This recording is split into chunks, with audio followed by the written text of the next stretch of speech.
Hola, profe. Buenos días, ¿cómo están? ¿Cómo les acabo de ir? Bien, sí, señor. Bueno, ¿cómo van?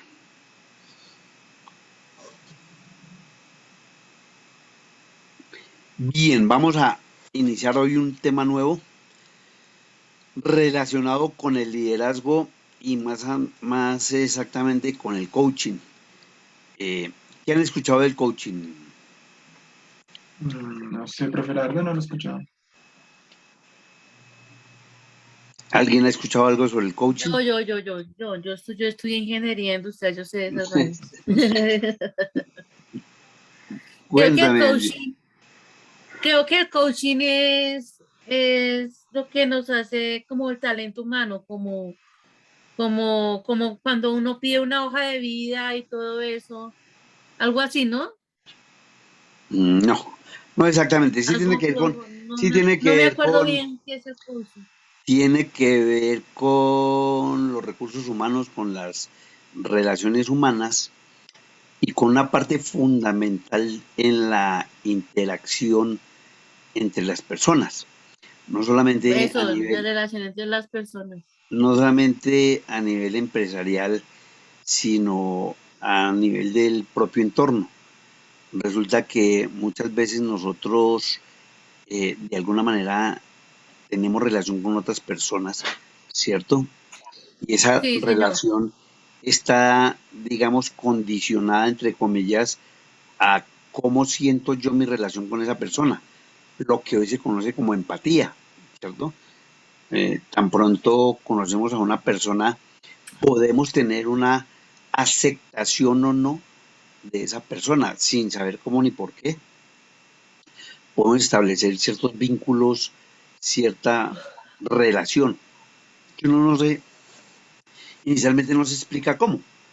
Entonces, el ejemplo clásico es en las reuniones sea a partir de que entramos a una clase, a partir de que entramos a una empresa, a partir de que entramos a conocer a alguien porque requerimos tener esa interrelación. Por ejemplo, en el caso de los noviazgos, en el caso de las amistades, cuando uno entra a una familia, a conocer una familia o a que lo conozcan, la primera impresión es fundamental, ¿cierto? Cuando uno entra a conocer a una familia nueva porque o tiene una nueva amiga, un nuevo amigo, o uno, perdónenme, uno quiere que esa familia lo conozca a uno, esa primera impresión es bastante fuerte, tanto para uno como para la persona que lo acompaña y la familia que lo va a conocer, ¿cierto? Porque es un primer choque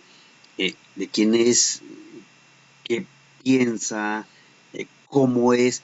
Cuando uno entra a la universidad, la primera impresión puede ser buena, puede ser mala, dependiendo para nosotros de la forma como se expresa, de la forma como se viste, lo hemos discutido muchísimas veces acá en términos de modernidad, en términos de... Pero las circunstancias varían, ¿cierto? Si uno llega a la universidad, y vuelvo y repito, esto es polémico y por eso me gustan este tipo de temas, porque muchas veces nosotros tenemos una idea sobre lo que personalmente sentimos frente a un individuo que tiene una forma de vestir, de hablar, de expresarse, de pensar, y lo que realmente es esa persona, ese individuo en la realidad. Entonces, si uno llega a la universidad y entra una persona, digamos, muy formal, muy conservadora, muy con su vestido, con su corbata, y inmediatamente uno se imagina un compañero que trabaja en una empresa, que tiene de pronto un determinado cargo, pero si entra un muchacho así, un poquito como más informal, con su gorra, con su arete, inmediatamente entonces tenemos otro tipo de pensamiento, muy chévere, muy, no sé, cada uno tiene, y si estamos en un entorno, digamos, de empresa y llega una persona nueva, normalmente comenzamos a analizar, a hablar con los compañeros de cómo es esa relación. ¿Para qué todo este contexto antes de entrar al coaching? Porque es que resulta que las empresas hoy en día, por, digamos, diferentes situaciones, se han llenado de tecnócratas. ¿Conocen la palabra tecnócrata o tampoco? No, señor. Bueno, mis chinitos, vamos a ver hoy varios temas así.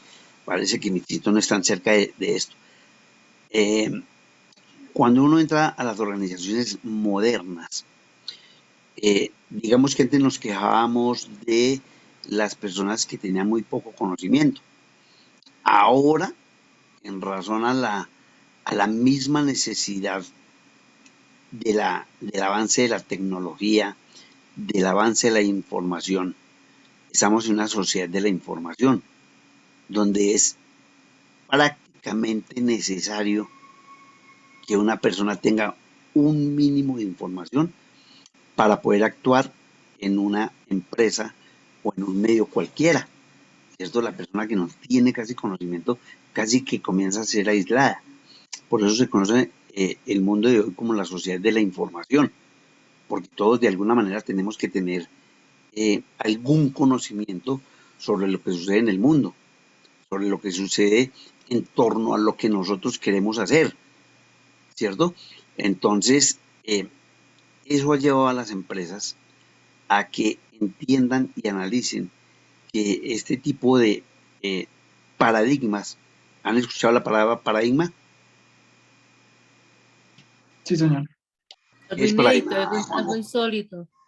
No, Inédito, algo insólito, ¿no? no, nada que ver. Paradigma Juanjo, es como algo más relacionado como A lo ¿cómo? incierto. No, ni a lo relativo, más o menos.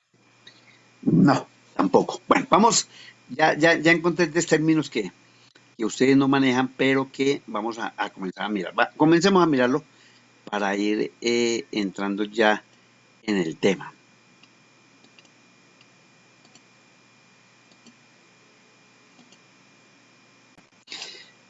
Les decía que estaba intentando ponerlos en contexto de una herramienta gerencial que nos lleva en un momento determinado a tener oportunidades, ¿cierto? Y a expresar de alguna manera una forma de sentir y de ser. Tanto la innovación como la creatividad son el resultado de la expresión de una serie de habilidades, destrezas, tributos o factores que nos llevan en un momento determinado a ser o no creativos. Entonces, como de lo que se trata en este mundo moderno, en esta sociedad moderna, en esta globalización, es que haya más oportunidades para cada uno de nosotros en cualquier medio, en el medio en el cual nos queremos desempeñar o realizar. Eh, esa innovación y esa creatividad nos puede ayudar o al contrario, nos puede dejar simplemente como personas que están allí pero que no aportan. Entonces, digamos que quienes participan dentro de un determinado círculo, pero si están allí sin participar, sin lograr producir algo nuevo, pues simplemente se mantienen, pero no van a ser reconocidos dentro de las propias organizaciones o dentro de los propios círculos. Siempre van a tener de alguna manera una excusa para no hacer nada o para ni siquiera intentarlo. Entonces, un autor chino, Los Laos, decía que el optimista tiene siempre un proyecto y el pesimista una excusa. Siempre que nosotros preguntamos, ¿usted qué piensa hacer? Normalmente alguien dice, no, yo por ahora pues no he pensado en qué puedo hacer, algo nuevo, qué puedo, o qué pienso, realizar más adelante. El optimista casi siempre tiene algo que hacer, algo en qué pensar, algo en qué tener su mente bajo un concepto, bajo un proyecto, bajo un futuro. El pesimista nunca tiene un proyecto. El pesimista siempre se lamenta.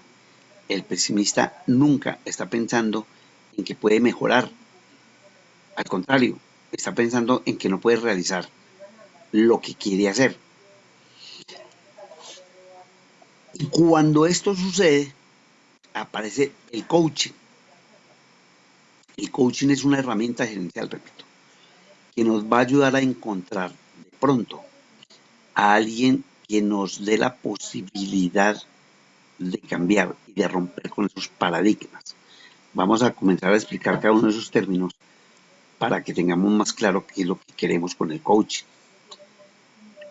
El coaching aparece como un medio mediante el cual uno motiva a las personas, pero no para que ellas me sigan, hagan lo que yo quiero, los lleve a formarse de acuerdo a mi propia forma de ser y de actuar. Digamos que es todo lo contrario a lo que hemos venido recibiendo como información y como formación. Siempre que el padre y la madre quieren que su hijo sea alguien mejor, le dice, mírenme como ejemplo.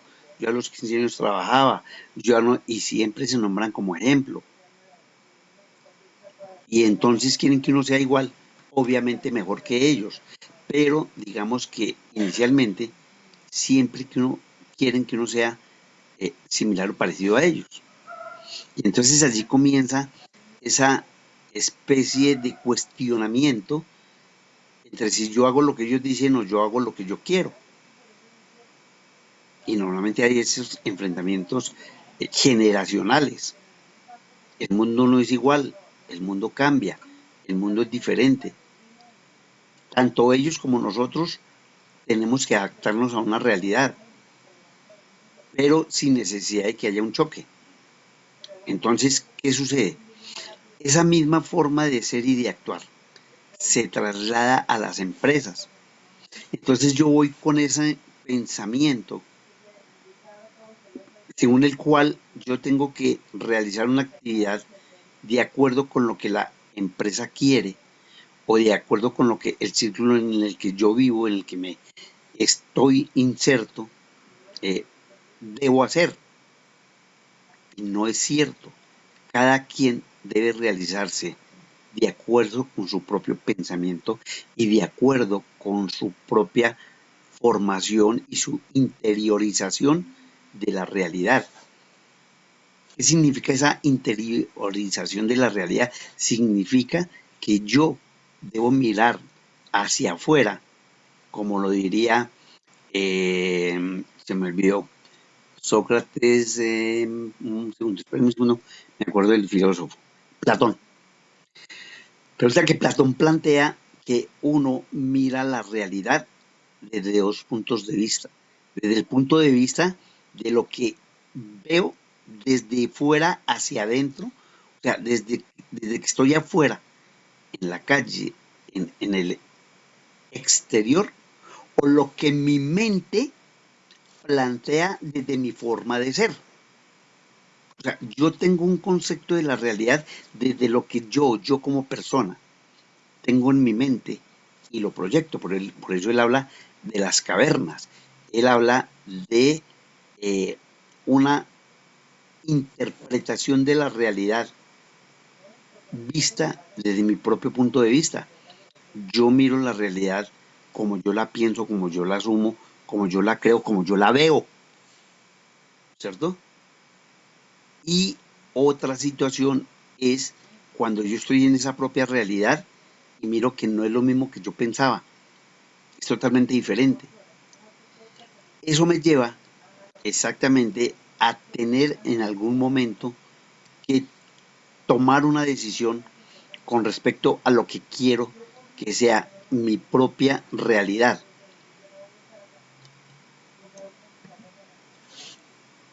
y aparece visto desde ese punto de vista de qué es lo que yo quiero, qué es lo que me impide a mí en algún momento, que era digamos, el tema pasado, toda esa serie de circunstancias, situaciones, ideas, conceptos que no dejan que yo realmente pueda ser lo que quiero, que me impiden hacerlo. Yo lo tengo claro, yo sé qué es lo que quiero, pero hay algo que me detiene, hay algo que no me deja hacer lo que quiero hacer.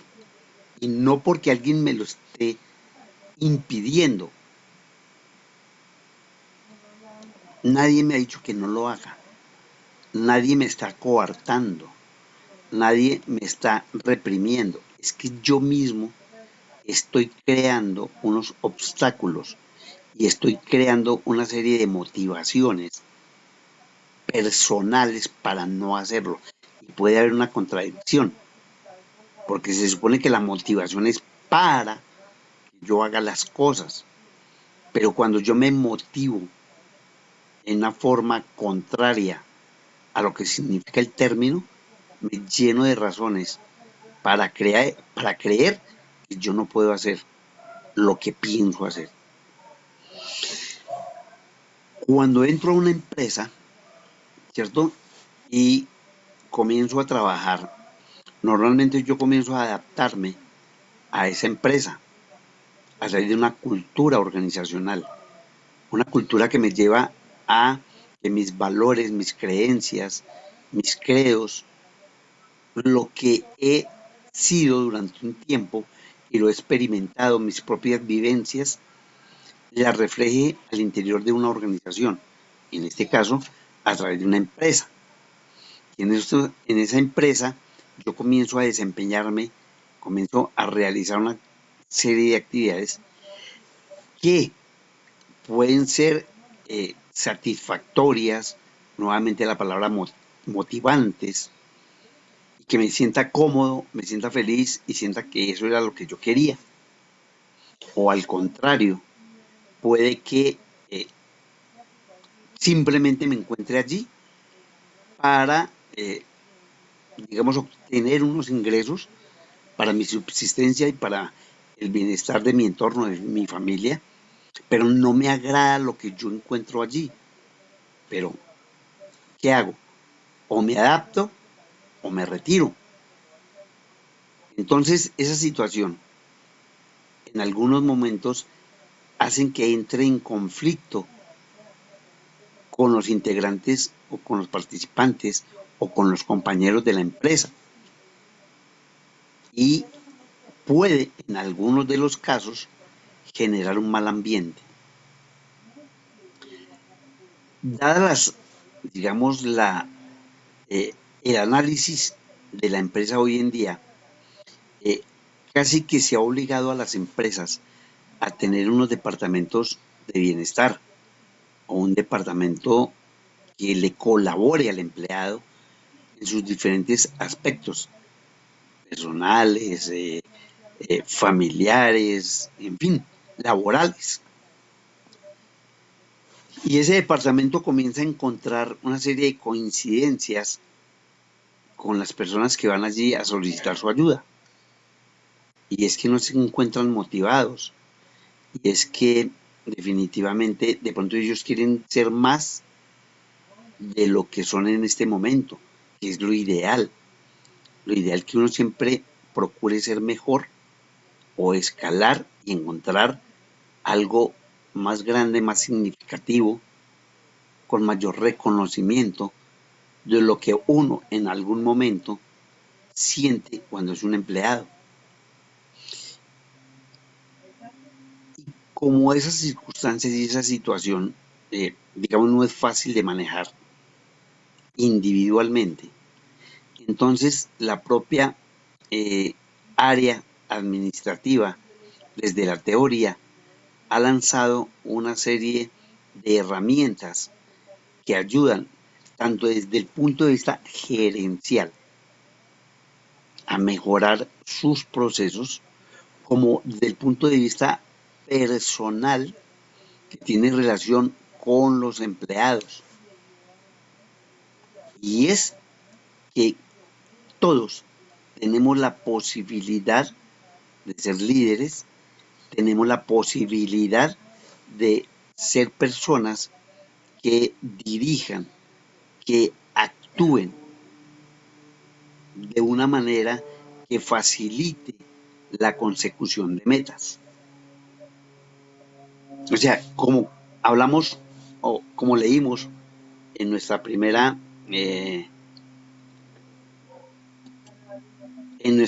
presentación con relación al optimista y al pesimista. Y entonces, ¿qué es lo que pasa? Si yo a veces quiero hacer las cosas, pero hay algo que no me deja, y es más mental que otra cosa. Yo tengo que comenzar a vencer los miedos, comenzar a vencer aquello que no me deja ser organizado, no me deja crear algo diferente, no me deja conseguir lo que me propongo, me distrae. ¿Qué sucede cuando alguien, a través de un análisis, de una participación directa, logra motivarme de tal manera que rompa con esa serie de factores y de limitaciones que yo mismo me creo? Y nace el coaching. Nace el coaching como una herramienta dialéctica que busca la obtención de unos resultados individual, profesional o grupal a través de técnicas de análisis y de motivación. Cuando hablamos de dialéctica, hablamos de transformación permanente. El mundo es dialéctico. Todo lo que nosotros hacemos está en un espacio dialéctico de cambio permanente. Nadie, decía el filósofo, se baña 2 veces con la misma agua de un río, porque estamos en una corriente de agua que cambia permanentemente. De la única manera que yo me podría bañar con la misma agua es cuando lo hago con agua detenida, ¿cierto? En una vasija, coloco agua, la dejo allí y simplemente tomo una cantidad y me la voy vaciando en mi cuerpo. Pero en un río no, porque este cambia permanentemente, fluye. Cuando algo fluye, cambia, ¿cierto? Entonces, ¿qué pasa? Que el coaching hace mejor a quienes de alguna manera participan y logran un cambio en los objetivos que se tienen. Es una disciplina que lleva a acompañar a otra persona en la consecución de sus objetivos. El coaching no es simplemente seguir a otro, hacer lo que otra persona quiere, sino al contrario, hacer lo que yo quiero bajo unos cambios que me han permitido salir de esa rutina, de lo que no me motiva, de lo que no me llena, y rompo con ese esquema y con ese famoso paradigma, que ya lo vamos a ver más adelante. Entonces la persona cambia la visión que tiene de sí misma, es decir, la experiencia transformadora por excelencia. Entonces lo que tenemos que intentar es analizarme, autoanalizarme y crear una especie de informe de mí mismo y de lo que hace que yo no pueda realizar lo que quiero. Esto se traslada al campo de la empresa. Y cuando la empresa ve que hay muchas personas que definitivamente se quedaron, que la empresa necesita más dinámica, que la empresa necesita más cambio, que la empresa necesita más ideas, más participación, capacita a sus empleados para que se motiven y para que cambien de forma de pensar a través de un coach.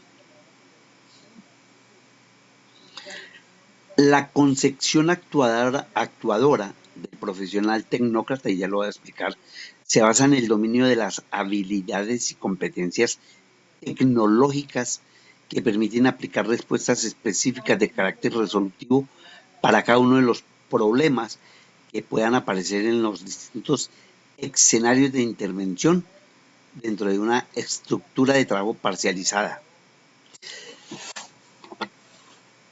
Las empresas nos condicionan, nos limitan, pero al mismo tiempo, cuando quieren, nos invitan a participar y a cambiar.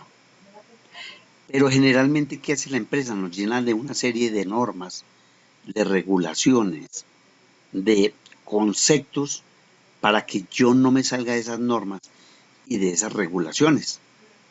Entonces, por ejemplo, tiene que entrar a las 8, tiene media hora de almuerzo, una hora de almuerzo, solamente salir a vacaciones cada año, en fin, toda una serie de normas que comienzan a hacerse o a hacerse rutinarias frente a mi actuación como parte integral de la empresa.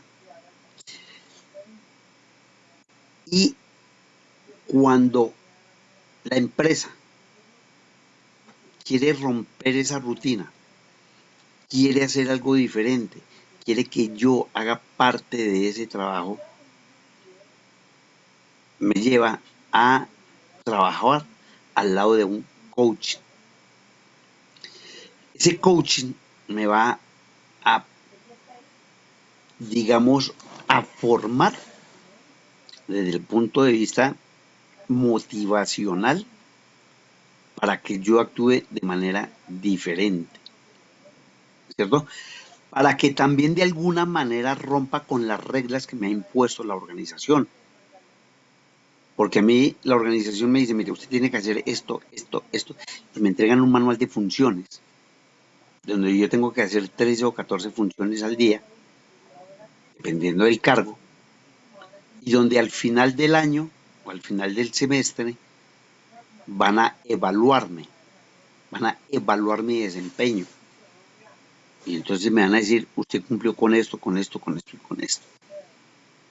Entonces me comienzan a medir, me comienzan a calificar, a decir, usted es bueno, usted es malo, usted cumplió, usted no cumplió, usted sobre 100 tiene 30 puntos, o 40, o 80, o 90. Y allí se mide mi participación en la empresa. Cuando esa participación en algún momento involucra el trabajo en equipo, hay otro aspecto de esa evaluación que me están haciendo.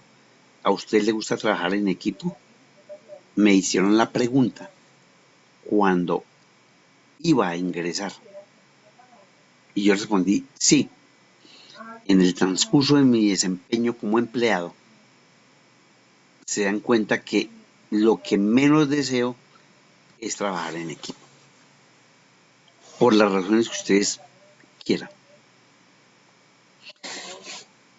Y como sabemos que las empresas son interactuaciones de sus empleados, no es porque yo quiera hacerlo, sino porque tengo que hacerlo. Y si no me gusta, voy a crear una dificultad dentro de la organización. Y como la organización de pronto tiene un reconocimiento de mi actitud y aptitud frente al trabajo, dice mejor no, mejor venga, armemos un grupo de personas que quieran trabajar en un coach o participar en un coach.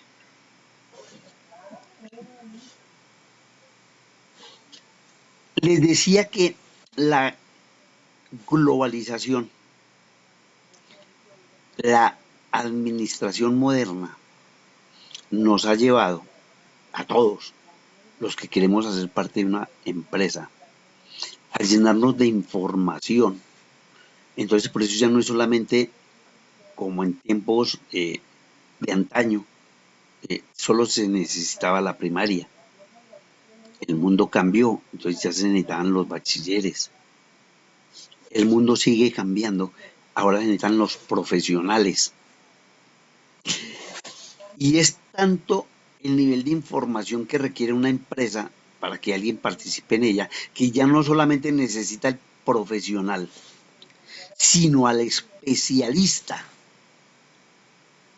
Entonces ya necesitamos especialistas en recursos humanos, especialistas en derecho laboral, derecho administrativo, derecho civil, especialista en ingeniería, que ahora no solamente es ingeniería civil, sino de sistemas, y en fin, en la medida en que la organización se vaya haciendo más compleja, necesita personas con un mayor carácter tecnocrático, es decir, con una especialización y un manejo de la información que solamente esas personas tienen.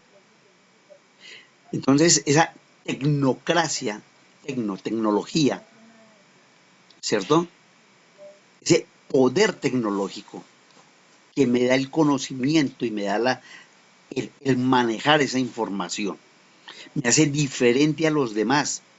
No es lo mismo el especialista o el magíster que el profesional que simplemente terminó una carrera, que tiene mayor información, tiene mayor manejo de la información, porque es especialista, tiene un grado mayor a mi conocimiento, así seamos de la misma eh, formación académica. Es decir, yo puedo ser administrador, pero hay un administrador especialista en recursos humanos, un administrador especialista en planeación estratégica, todos comienzan a tener su especialización y a volverse tecnócratas. Tecnología, kratos, poder. Poder tecnológico significa tecnocracia. Como la democracia, demos pueblo, kratos, poder. El poder del pueblo frente al poder de la tecnología. Entonces, en la tecnología tengo una determinada actitud frente a los que no tienen esa información. Y eso fragmenta interiormente la empresa en términos de conceptos, de trabajos, porque no le van a entregar un trabajo de algún análisis organizacional al administrador que al especialista en recursos humanos. Entonces se arman unas parcelas cerradas que si también se le agrega la calificación que va a recibir, pues obviamente se va a notar esa diferencia entre el uno y el otro. Y eso, de acuerdo con Jimeno, con Cari de Conúcar, es lo que está enfrentando la administración moderna contra los que pueden generar mayor información a través de su conocimiento y los que simplemente están allí. También con una formación, pero no tan especializada. Hoy en día ya no se discute la necesidad de plantear la formación desde una perspectiva transversal que capacite a los profesionales para ser críticos, reflexivos e investigadores si queremos que sean capaces de trabajar en escenarios de complejidad. Sean Elliott Westinghouse que tiene esa formación profesional especializada frente a la formación académica normal de los profesionales. Y alguien podría comenzarse a plantear, bueno, sí, ya, entendido. Hay unos que tienen más conocimiento que otros porque ya hicieron especializaciones y maestrías. Y eso que tiene que ver con el coaching. Porque resulta que ya comienza a plantearse ese enfrentamiento entre el tecnócrata y el profesional y puede generar cambios al interior de la empresa con enfrentamientos particulares. Ese gobierno de la técnica, de la tecnocracia, ese poder de la técnica, ¿cierto? Aplicarla a metodologías del gobierno que se basan por datos empíricos y experimentales en lugar de consideraciones tecnológicas. ¿Qué sucede con esto que acabamos de plantear? Que el tecnócrata sigue creando esa barrera, esa diferencia, y que a nivel de Estado también ayuda a que se incremente esa barrera por la participación directa de los especializados en tomar las decisiones que requiere toda una comunidad. Entonces, los tecnócratas por lo general suelen ser los sectores científicos o los sectores tecnológicos con un mayor conocimiento.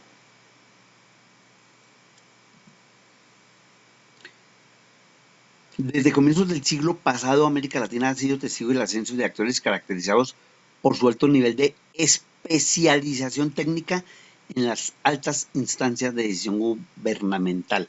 Este fenómeno ha sido ampliamente documentado por la academia, que enfatiza distintos aspectos como las trayectorias de estos actores, la característica de sus decisiones y la relación de estos actores con ideologías en particular.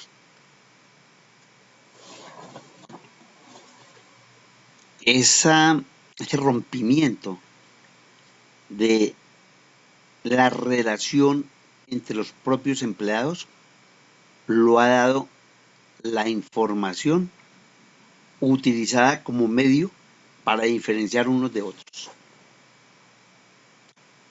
Entonces, ese conocimiento ha hecho que los que son o los que tienen información básica académica no pueden estar al nivel de los que tienen una información calificada. Y hay ese enfrentamiento.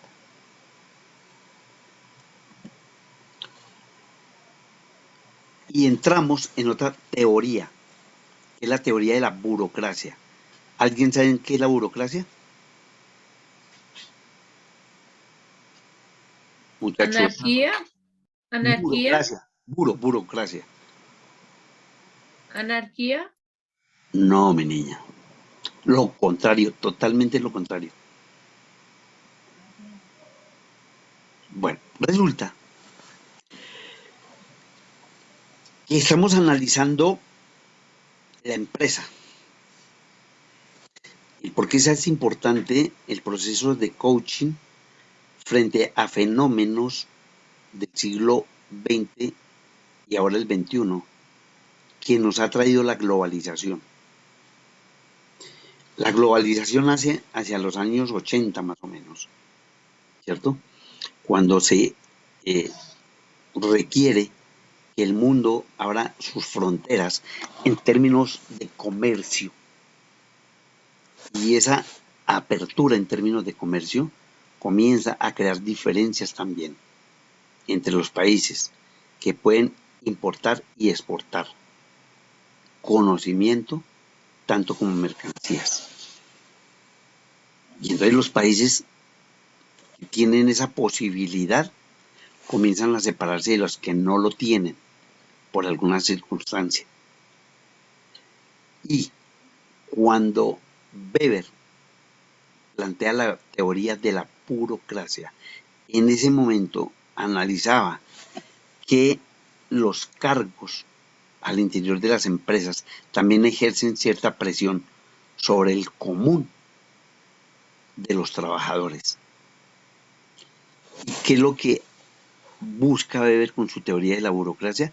Que cada una de las personas que están al interior de esa organización cumplan con un determinado plan de trabajo a través de unos manuales de funciones y manuales de procedimientos. Para Weber, la burocracia es un instrumento de dominación, porque establece las condiciones para que una persona con poder justifique su legitimidad. Es decir, el que está arriba no puede compartir su poder con el que está abajo. Y sucede también en política. Y sucede también en nuestros círculos sociales, donde el que tiene el dinero, donde el que tiene el cargo, donde el que tiene ese poder, pues tiene mucho más posibilidades de seguir creciendo el que es simplemente un operario, un profesional. ¿Y qué hace ese mayor conocimiento y esa mayor información? Pues que dentro de la burocracia tenga la mayor posibilidad de actuar en pro de los profesionales o en pro de la organización.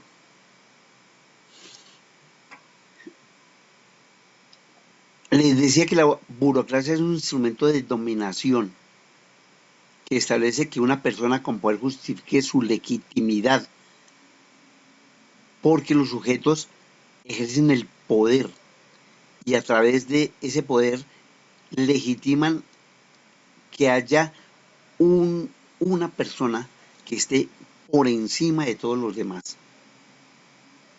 Pero para que eso sea así, se requiere un grado de organización administrativa. Entonces tenemos el tecnócrata con poder de la información y el burócrata con poder desde un cargo, que crean unas condiciones frente a quien simplemente labora y tiene una empresa.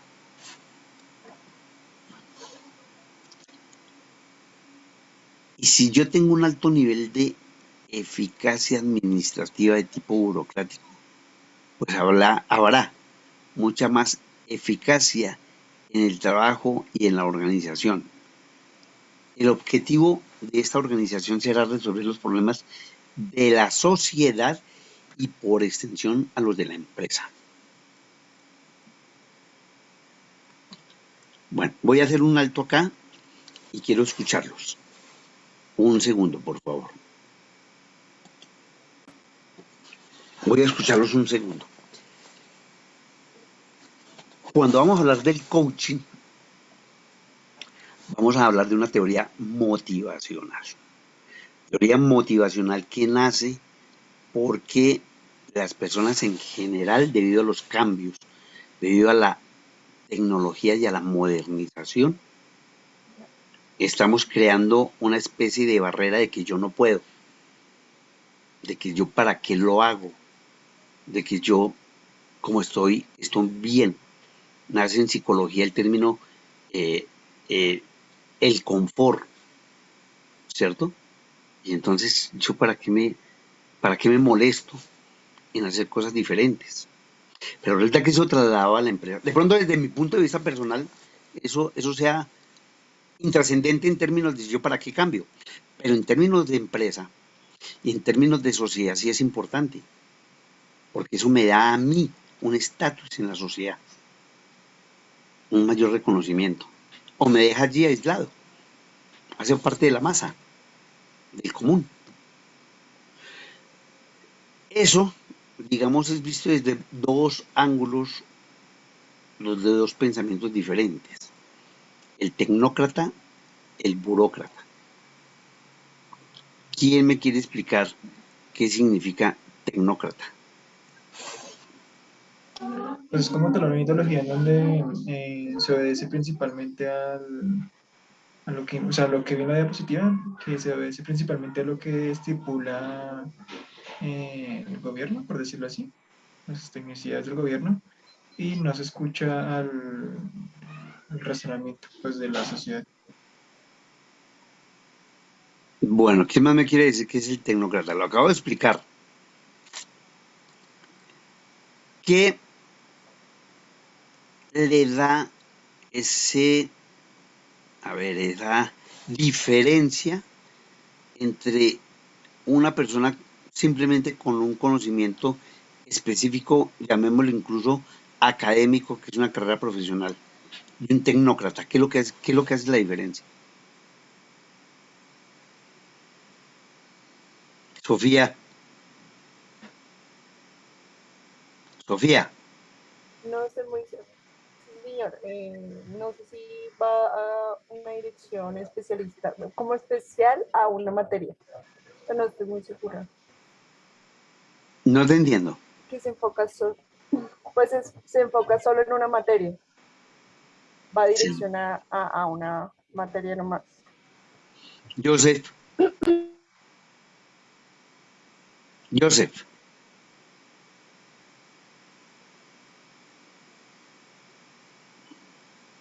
¿qué es un tecnócrata? Es una persona que como que se enfoca en una específica como acción dentro de la empresa, si no estoy mal. Es como esa persona que se enfoca como en una cosa, Una cosa. A como en ver, una función o algo que tiene que desempeñar dentro de ella. a ver, digamos que De la ahí importancia sale- de este tema, perdóname, Joseph, digamos que la importancia de este tema en términos de lo que estamos hablando es que la sociedad nuestra ya se dividió. Vamos a ser bien sinceros, están Es un entre, especialista en algo, es un especialista en algo, ¿no? O sea, por ejemplo, ingeniero industrial, se especializa, por ejemplo, en salud, seguridad o seguridad en el trabajo y todo eso, en bueno, maestría, en magister y todo eso, ¿no? ¿qué pasa con eso que se especializa? ¿De qué le sirve? Es que se enfoca en un solo tema, en un solo objetivo. Bueno, sí, perfecto, pero ¿eso para qué le sirve? ¿Qué lo hace diferente a los demás? Que pues los demás, pues porque los demás tienen diferentes temas, ¿no? O sea, y él solo se enfoca en uno. A ver, Tiene diferentes la idea habilidades la y tiene Angie. competencias. ¿En qué sentido? A ver, lo que les intento explicar es que nuestra sociedad, hoy en día, nuestra sociedad, eh, debido a la globalización y debido a la sociedad de la información, está haciendo una separación a nivel de los que tienen más información, lógicamente frente a los que tienen menos información. Y los que tienen más información son los que finalmente manejan y dominan. En términos de gobierno, por ejemplo, Porque pagan son más. los que toman las decisiones. En términos de empresa, son los que tienen más poder en un cargo que requiere esa especialización, que requiere ese conocimiento. Y nosotros, que somos, entre comillas, personas que estamos allí, cercanas a ellos, pues vamos a sufrir las consecuencias de ese poder y de esa decisión que tomen ellos. Eso va creando, si le agregamos la burocracia, que es el poder de tener un cargo, un puesto de trabajo. Entonces, el que tiene un cargo, cualquiera que él sea, comienza a tener poder. Si alguna persona ha entrado, Se quiere intrometer o algo, pues si alguna persona se quiere intrometer o decir algo o crear algún poder sobre ese cargo, no puede porque es burocrático, ¿no? perfecto.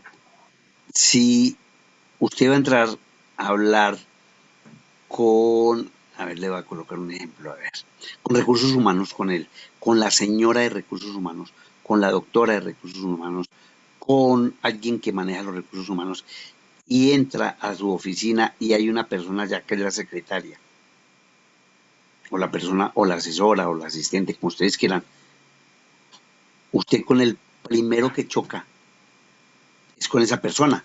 Usted va a entrar y, no señor, usted no puede entrar porque no tiene cita, porque no se, porque no lo reconoce, en fin, usted, alguien lo detiene, tiene ese poder. Si usted entra a un edificio, ¿quién es el primero que lo detiene a usted? Cuando usted va El a entrar a un celador, edificio, el el celador. celador. Él tiene un poder. Usted puede ser el doctor Pataquiva, pero el celador le dice, usted no entra. Porque, a ver, tráigame, ¿usted a qué viene? Usted, y comienza a crearle una serie de obstáculos. ¿Y usted no va?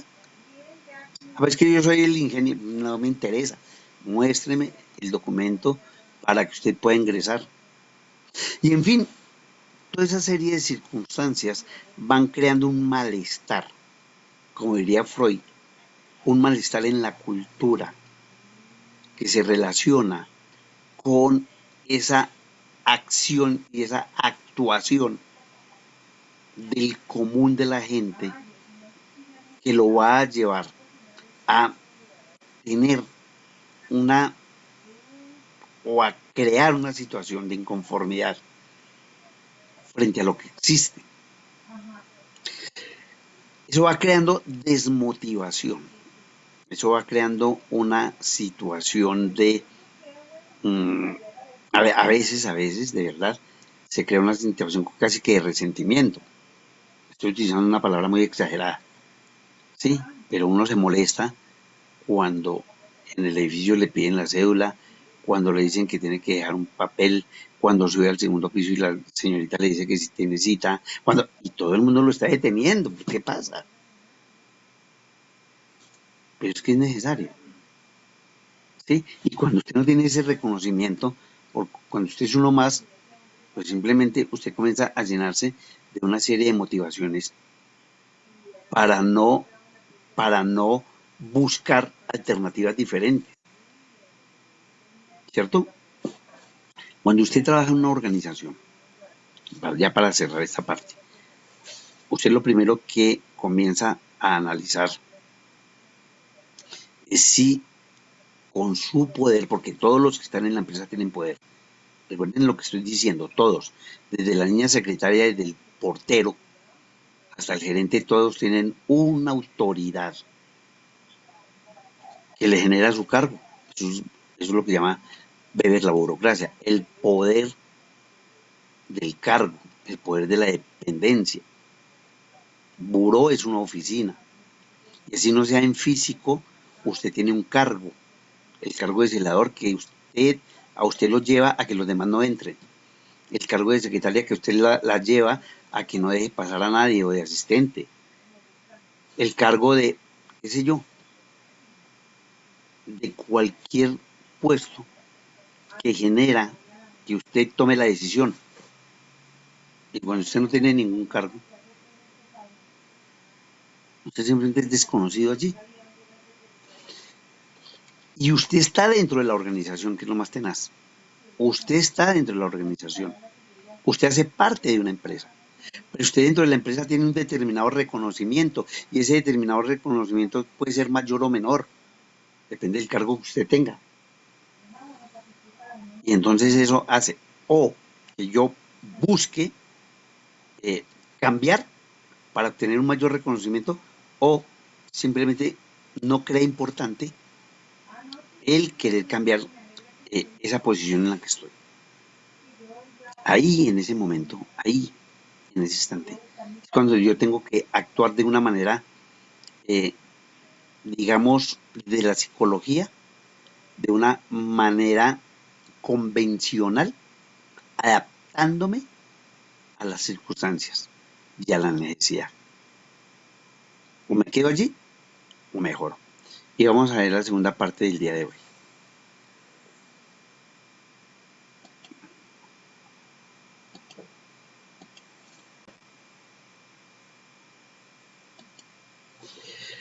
Quedamos en que el objetivo de la organización será resolver los problemas de la sociedad y por extensión de la empresa, que es todo lo que hemos hablado en este momento. O sea, hay que darle una respuesta diferente a la situación de la sociedad. Y si la sociedad tiene problemas, pues la organización también igualmente los va a tener. Y ya saben por qué son esos problemas. Algunos desde la burocracia y algunos y otros desde la tecnocracia. Porque ello me lleva a que haya una diferenciación entre lo que yo soy y lo que la sociedad me pide.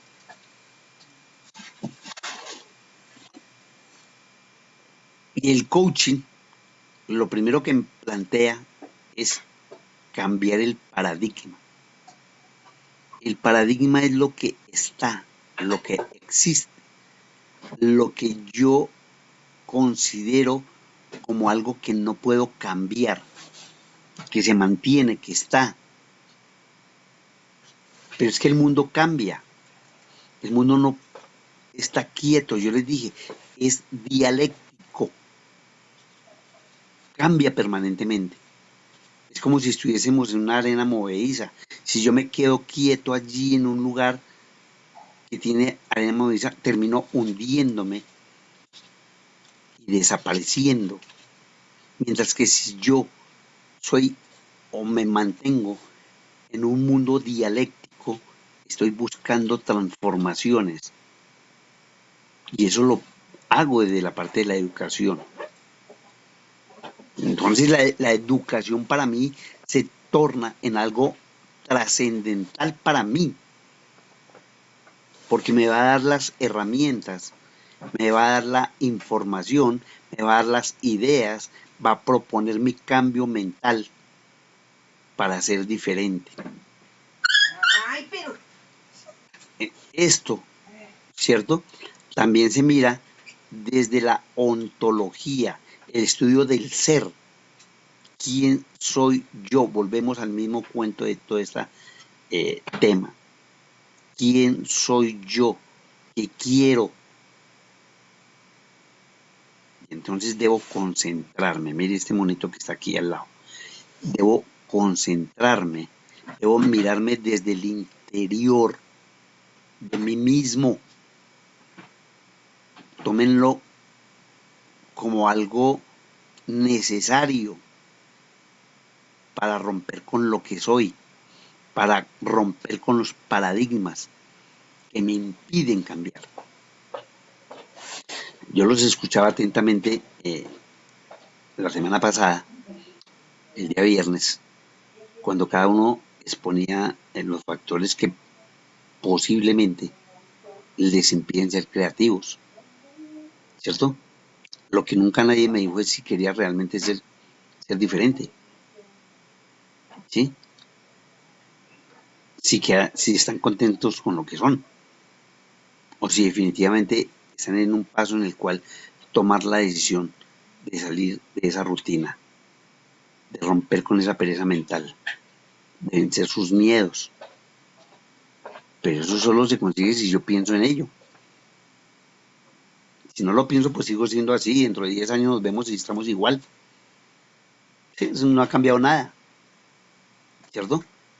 Pero cuando uno se analiza, cuando uno reflexiona, cuando uno busca el cambio, cuando uno reconoce que debe cambiar si quiere ser mejor, debe buscar el conocimiento del ser de la persona, buscar en el mundo de las ideas, a través de un proceso cognitivo, que mis emociones y mi pensamiento realmente puedan ser controlados, y lo vamos a ver más adelante cuando hablemos de la inteligencia artificial. Perdón, de la inteligencia emocional. Esa inteligencia emocional me va a permitir controlar esas emociones, pero cuando yo me hago una reflexión, cuando miro todo esto como algo positivo, no simplemente cómo llenar un espacio de tiempo en un ejercicio académico de unos temas que estamos tratando en una clase que se llama innovación y creatividad, sino cuando yo lo miro como una realidad personal. Y creo en que posiblemente sí puedo ser mejor, ¿cierto? Entonces, lo primero que habría que buscar es el coaching educativo, el que sea de la formación, el que estamos haciendo aquí en este instante. El coaching es la herramienta que busca desde la educación que yo rompa paradigmas. Pretende que la persona sea capaz de cumplir los objetivos que se propone. Es el modelo mental de mirar la realidad. Yo soy lo que soy.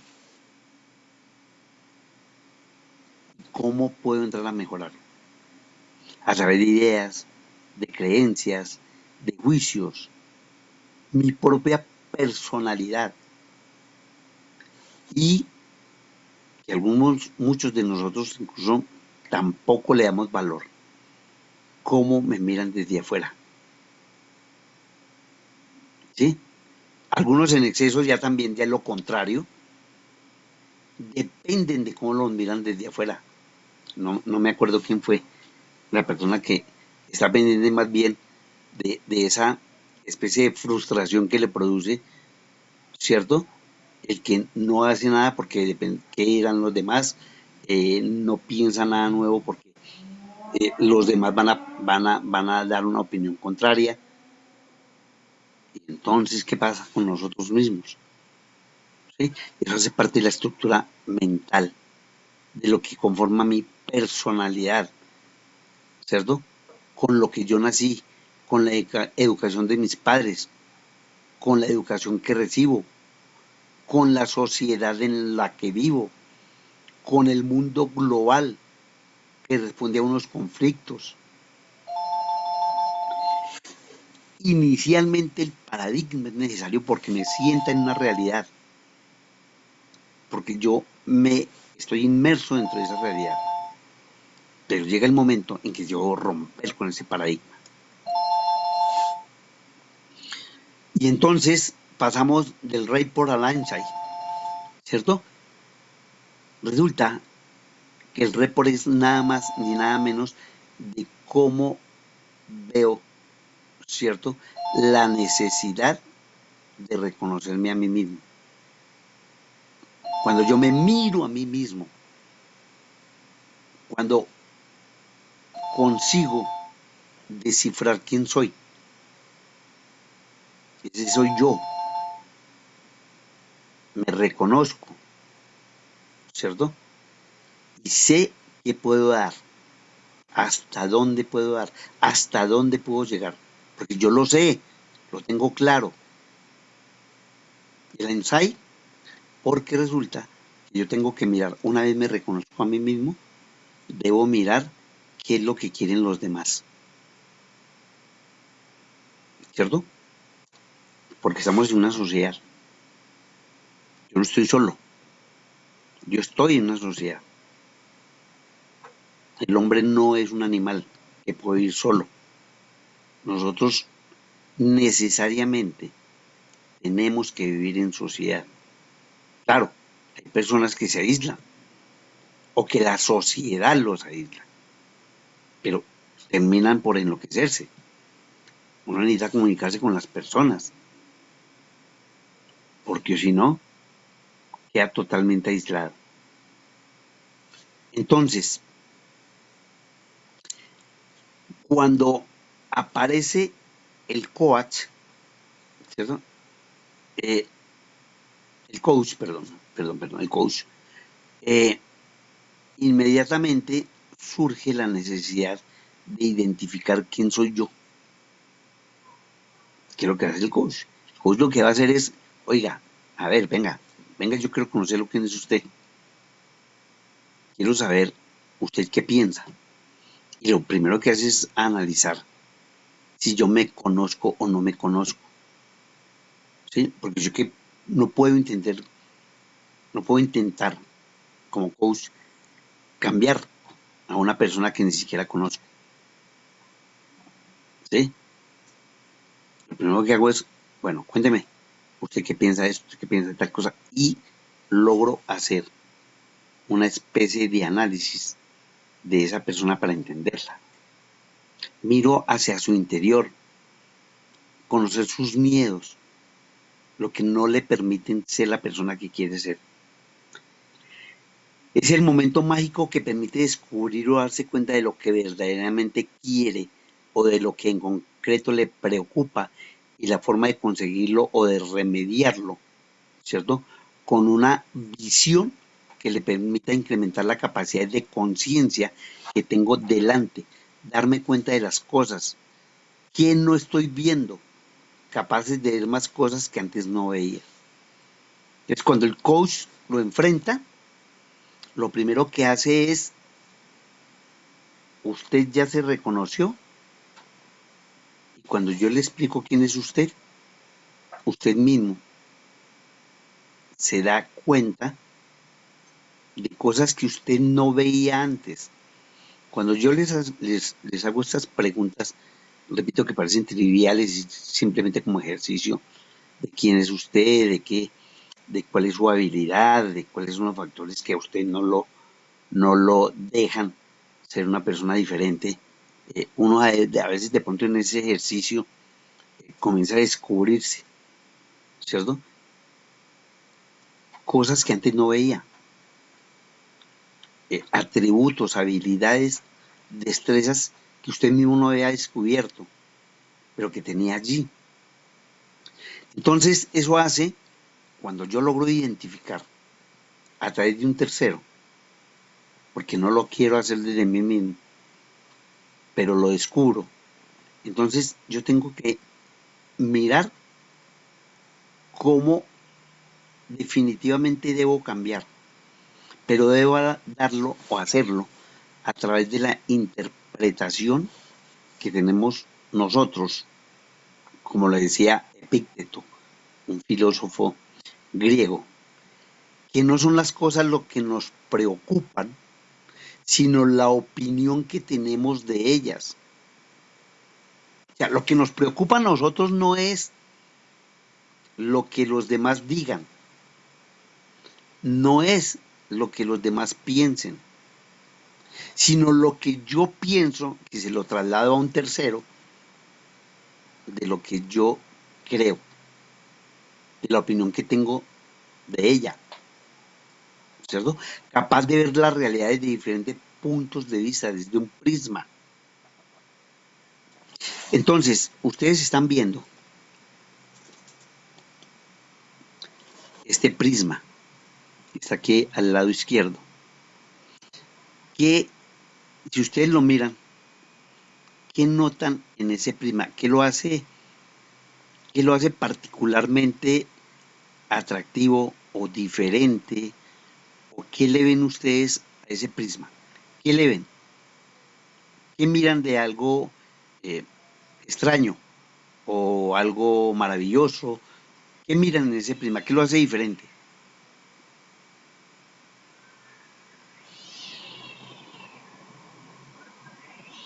Puede ser como la forma que tiene las líneas, el color llamativo. Puede ser. Qué más le ven a ese prisma?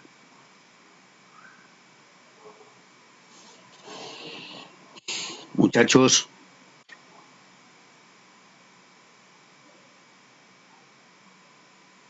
a ver, ¿Que transmite un mensaje? sí, obviamente. ¿Cuál? Mm, Eso es cierto. ¿Cuál te refieres? ¿El de arriba o el de abajo? No, el pero prisma, igual prisma. como, No, no. ¿Cuál es el prisma de los dos? Este casi diamante, un diamante, es un prisma. ¿Sí? Entonces, mi pregunta es, y tú lo acabas de decir muy bien, eso nos envía un mensaje. ¿De qué? de riqueza, de Sí, dinero, de como algo tener, lujoso. Una superioridad económica, por decirlo así. exactamente, No, como realidad. ¿Qué es un prisma? un diamante. Sí, obvio, mi chinita. Pero Lo que acaba de expresar la niña, eso es un mensaje de qué. Cuando ustedes alguna vez tienen un diamante en la mano y lo han mirado a trasluz, ¿cierto? ¿Qué, qué es lo que significa el diamante? ¿Qué es qué? Puro, Puro, transparente, pero, no sé. exacto, puro. En medio de la pureza es qué. Eso es cierto. Y es la verdad. Es puro. Y si tú lo miras hasta la luz, ¿qué significa? ¿Qué es qué? translúcido. ¿Mm? Y en términos generales, translúcido es trans qué. Transparente. Transparente, mis chinitos. Transparente. Y esa transparencia, mire que genera una forma, como si alguien lo diga. Y esa forma es qué. ¿Qué tiene qué? ¿Qué es lo que lo hace, qué es lo que hace enriquecer este diamante? La forma en qué. ¿Qué le da esa forma? Dividido en triángulos. Sí, se divide, esos triángulos son qué.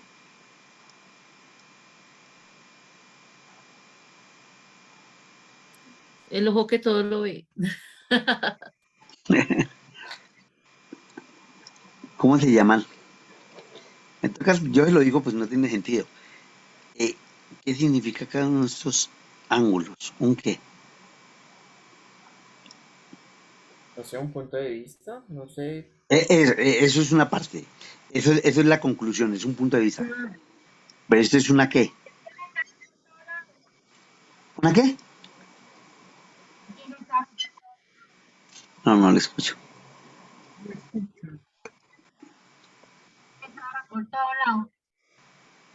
Que Un es igual por qué. reflejo. Son aristas. Aristas Listo. son diferentes, mire, son diferentes pero son iguales. ¿Sí las ves? Entonces, Por ¿qué eso sucede? puse reflejo. ¿Qué sucede? ¿Cuál es el mensaje que está enviando este prisma? ¿Cierto? Que es transparente.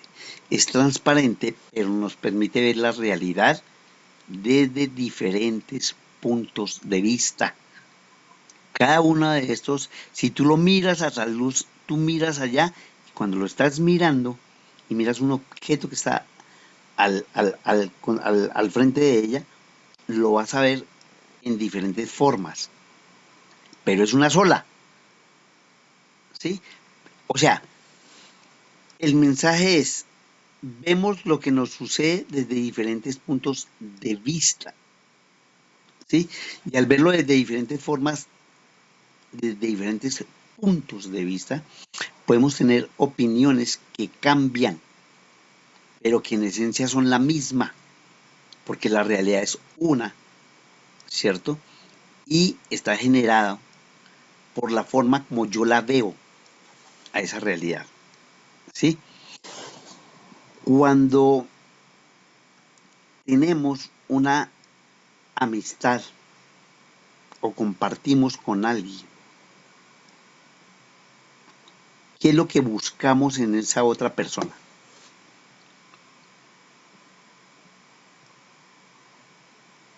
Que sea un buen acompañante, que nos quiera. Bueno, sí, Honestidad, sí, claro que sí, obvio que sí. Qué más buscamos en él?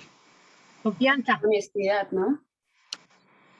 No, confianza, honestidad, muy bien, muy bien. Respeto. Y lo primero que cuando uno se encuentra con una persona que no conocemos, pero que nos tenemos que acercar, o sea, no la conocemos, pero nos tenemos que acercar. Por eso cuando les dije que eso se da cuando entramos a una universidad, a un lugar de trabajo, a un sitio donde haya otras personas que yo no conozco, pero que necesariamente tengo digamos, no obligatoriamente, pero para pasar un momento diferente, ameno, tranquilo, allí tendría que hacerme amigo de él, ¿cierto? En la universidad usted no se va a aislar. Alguien dentro de todos los que llegan allí finalmente va a terminar siendo mi amigo, o si no, yo tengo problemas. Créanmelo, si yo llego a algún lugar y lo primero que hago es tratar de esconderme, pues yo tengo un problema. Yo tengo una dificultad, yo tengo que mirar qué es lo que está pasando conmigo. Porque nosotros somos animales que vivimos en sociedad, ¿sí? Y eso requiere que haya un grupo de personas, o uno al menos, con el cual tenemos que compartir. Y como tenemos que compartir con alguien, cuando yo me encuentro con esa persona, lo primero que debo generar es ¿qué? ¿Una qué? Amistad, Confianza. Sí, sí, sí. Esa amistad, relación que hay, ¿cómo se conoce? Esa relación. amistad, mm, compañerismo. mm. Que los demás no hablan, solamente Angie. Qué Como cosa una tan buena horrible. energía. Empatía, Solidaridad. empatía, no, empatía es esa, como esa relación, como si hubiese una conexión con esa persona. Somos, inmediatamente sentimos que podemos ser amigos, que podemos intercambiar con esa persona. No le tenemos desconfianza, por decirlo de otra manera. ¿Cierto? Tenemos empatía. Y hay otros que no, definitivamente no somos, no podemos tener esa empatía. ¿Cierto? Entonces, cuando yo encuentro personas con las cuales puedo hacer amistad, puedo tener un grado de confianza, puedo tener una transparencia frente a ellas sin decirle cosas que no son ciertas, porque uno puede ser amigos a través de la mentira, ¿cierto? Pero habrá algún momento en el que eso se descubra, ¿cierto? Eso sería eh, tenaz, porque uno vendió su confianza de una manera diferente. Entonces yo lo que tengo que hacer es tratar de lograr a través de esa empatía conformar un grupo, que es lo que hacemos todos. Finalmente todos terminamos con un grupo de amigos, ¿cierto? Eso definitivamente la empatía para ustedes, ¿qué significa? Pues no sé, profe, confianza, por decirlo en términos generales. Entender, Ponerme en Eh, el lugar del otro. entender. ponerse en el lugar, ¿qué significa ponerse en el lugar del otro? Comprender la situación que está pasando en ese momento. O si tiene algún problema, cómo ponerme en el lugar de él. Sí, sí puede ser. Pero normalmente cuando uno encuentra una persona, ¿cómo creen ustedes que se genera esa empatía? ¿Cómo saben ustedes que definitivamente sí puedes llegar a ser su amigo o una persona, o sea, en el momento de conocerla, no ya con el transcurso del tiempo, no, en el momento de conocerla, cuando uno Mm, entra y está allí sentado o llega y entra y se acomoda al lado de donde uno está y uno lo mira o siente que no debe mirarlo, o sea, ¿cómo se, cómo se da ese momento? pues no sé, profe, pues depende también cómo la persona se vista, cómo actúa y así. O sea, ¿Común? si la persona está así súper relajada y se viste así como ñerito, pues es diferente, como si estuviese bien vestida y Cierto. normal. Que Eh, tengan cosas en común. allí no habría una contradicción con algo que discutimos la vez pasada, con relación a que es diferente eh, verlo vestido de manera formal que de manera informal, o definitivamente sí es necesario que eso como parte de nuestro ser eh, analicemos a la persona. ¿Si es necesario o no es necesario? ¿O qué cree que debe uno buscar cuando llega y encuentra a una persona que no es su amigo, ¿no? ¿Cómo? Vuelvo y les pregunto. Sí, yo creo que es momento de analizarlo porque qué tal que esa persona sea mala persona, o sea, ¿Y usted que cómo lo ande. sabe? Angie, ¿cómo lo sabes? Tú no lo sabes en ese momento porque lo estás Pues, conociendo. pues esa amistad de daño Sí, no sé, de pronto, no sé, cuando uno habla con ella o cómo se viste o todo eso. Angie, O ¿usted sea, qué? el Una reflejo pregunta, que genera esa persona. una pregunta para todos. El que me la quiera contestar, que no sea Angie porque no me deja hablar al resto. Espérame un segundito, Angie, te hago una pregunta a ti. Pero los demás, esta va para los demás. ¿Cómo, qué miran? ¿Qué, o sea, aparte de lo que dijo Juanjo, qué característica debe tener la persona eh, para que ustedes traten de hacer amistad con ella? ¿Qué le miran? ¿O qué le escuchan? ¿O por qué creen ustedes que pueden ser su amigo? ¿Porque casualidad quedó al pie de ustedes y comenzó a hablar o cómo? Tal vez solo con su forma de hablar. Bueno, en mi caso, cómo habla o cómo se expresa. No sé, si digamos que es en un salón de clases o algo por el estilo, es como su forma de hablar, o en tal caso sí es como muy lambón o lambona, no es algo que a mí me agrade, entonces pues más que todo como su forma de hablar. Porque pues igual, no sé, o sea, uno no puede llegar a no puede llegar a tener un prejuicio porque no conoce a la persona. Entonces es muy difícil como encasillarla por cómo se vista voy a ser su amigo o por donde se siente voy a ser su amigo. Entonces en mi caso es más que todo tal vez. Catalina, Yo también lo veo más como por la forma de cómo se expresa a los demás. Porque si es una persona que es toda como muy prepotente, como que todo lo quiere saber o todo lo quiere decir, como que, uy, no, qué pereza. Una persona que como que se cree que lo sabe todo. Y pues digamos, por ejemplo, como dijo Joseph, pues, si estamos en un ambiente que, pues digamos en el aula de clase que estamos aprendiendo, una persona así como que molesta mucho. Entonces sí, como que la forma de expresarse.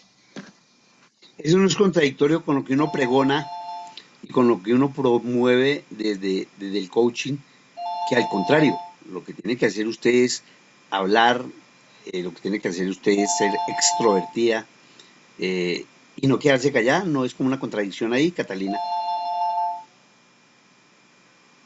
Lo que digo, puede que uno lo sepa, pero es en la forma en la que lo hacen. Porque bueno, uno puede responder todo o quiere sabérselo todo, pero es como en la forma que viene a ser, por decirlo así, prepotente, como una persona odiosa. Ya, Laura, Laura, Sí, aquí estoy. Yo también me fijo más como en la forma. ¿Sí me escuchan? sí, totalmente. O sea, Ah, ok. para ti, para Laura, cómo, Sí. cómo haces una amistad, mejor dicho?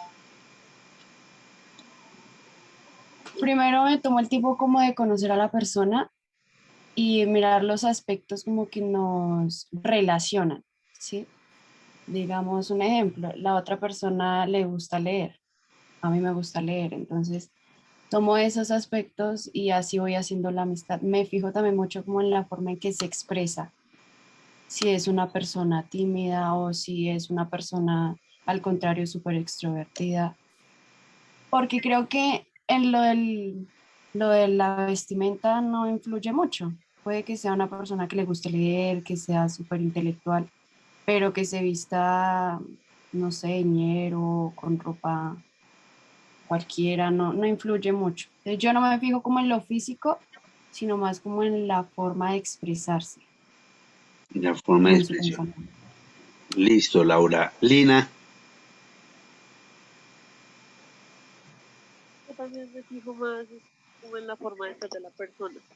Entonces, yo en lo personal siento que antes de empezar a intentar de tener una amistad con alguien, primero observo cómo son las personas, o las cosas que dice, las cosas que hacen para saber si no es una persona como rara, por así decirlo. Y pues ahí ya uno los empieza a conocer. Sofía,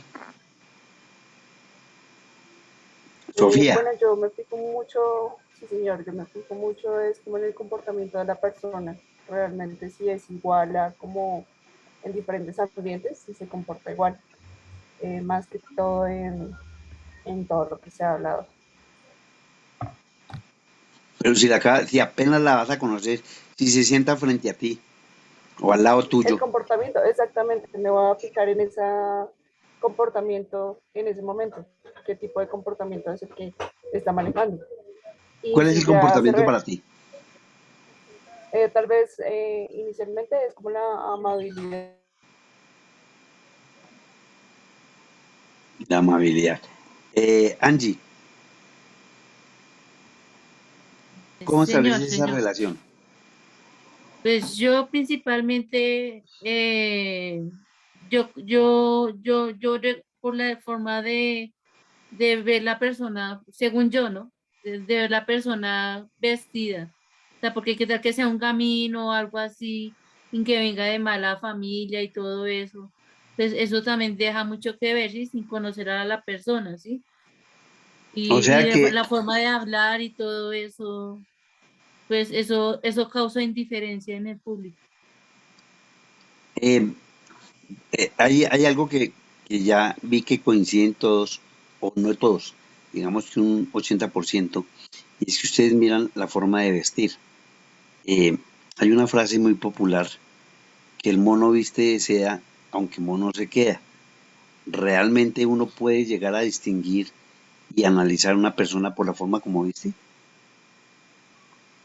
Yo creo Yo que, o creo, sea, ahorita Ay, creo que lo perdóname, Angie. hice Sigue, entender bien. Juanjo. O sea, más allá de la forma de vestir, es como el lenguaje corporal de la persona, por decirlo así, cómo se expresa, el lenguaje que use. Sí, eso es como la forma de expresarse, cómo lo hace. La forma, bueno, eso sí ya sería algo más digamos, evidente en términos porque, de... Sí, sí, Angie. sí, porque si habla ñero, entonces así como, Bueno, si habla podría... ñero, entonces palabras ahí todas Una, feas. una, Entonces, una, una, una inquietud, que es lo que también encontramos en la conversación del día de hoy. Resulta que la tecnocracia ha generado una especie de, no es el término, pero lo voy a utilizar, una especie de clase social de los que tienen la información y los que no la tienen. Entonces, sobre todo en el gobierno, alguien lo dice acá, el tecnócrata es el que tiene el conocimiento, la especialización, el magíster, el doctorado, y entonces es el sabio, y nadie lo puede contradecir porque es el que sabe, ¿cierto? Si ustedes tuviesen la opción, o no tuviesen la opción, se les presentara el momento en el cual estar al frente de una persona con estas características, ¿cierto? ¿Cuál sería su reacción frente a una persona que posiblemente lo sabe todo en su área, ¿sí? Frente a lo que yo sencillamente estoy comenzando a manejar una información que de pronto puede ser mínima frente a la que el otro utiliza. ¿Cuál es su reacción frente a ese tipo de personas? Pues no sé, uno comienza a verlos, es más como un modelo a seguir, ¿no? Una especie de ejemplo pues, para mejorar tu admiración, proceso de aprendizaje. admiración. ¿No genera rechazo por creerlo prepotente? Pues también depende cómo sea la persona, porque si ella es así como se cree más que los demás, es presumida y eso, pues sí chocaría un poquito más. Y pues, no sé, eso sería una reacción diferente a si sería, no sé, calmadita, es respetuosa, se toma el tiempo para explicarte las cosas que tú no entiendes y así. Sería diferente. Muy bien. Eh, Tatiana, que no ha hablado, Tatiana,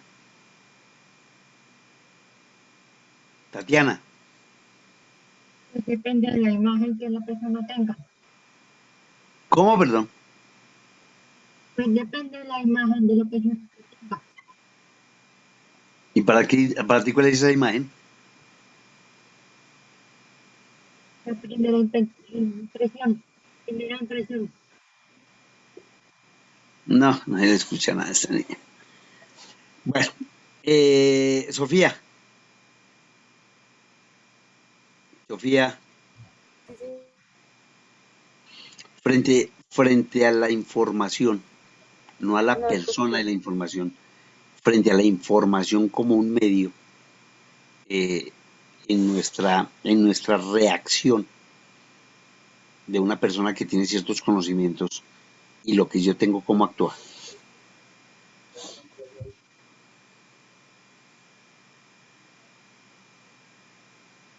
Sofía,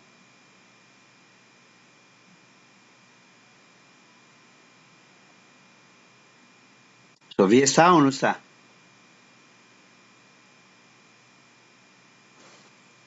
Bueno, vamos a colocarle falla a Sofía porque no fue. Lina, Yo ya te contesté. no, pero frente a una persona que tiene un determinado conocimiento.